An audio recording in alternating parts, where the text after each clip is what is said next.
बिस्मिल्लाहिर्रहमानिर्रहीम।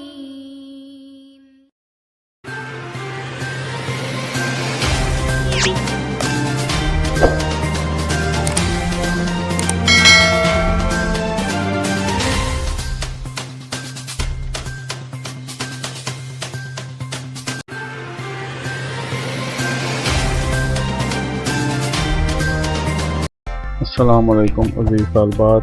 साल अव्वल की तालिबात को मुतला किया जाता है कि उनके बोर्ड के इम्तहान जो 8, 16 और 18 जुलाई 2022 को होने थे उनको ईद उल अज़हा की वजह से मुलतवी कर दिया गया है। नई डेट शीट जारी कर दी गई है जो आगे आपको दिखाई जाएगी। तो तमाम तालिबात नई डेट शीट के मुताबिक अपने इम्तहान देंगी।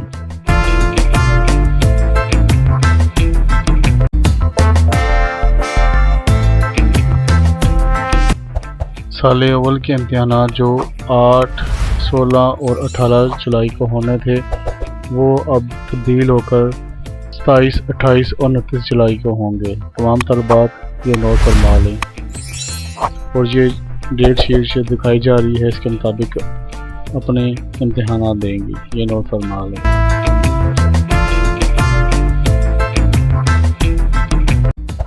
और ये नई डेट शीट इस वीडियो के लिंक में दिए गए मौजूदा लिंक में अपलोड कर दी गई है। तमाम तालिबात वहाँ से डाउनलोड करके देख सकती हैं।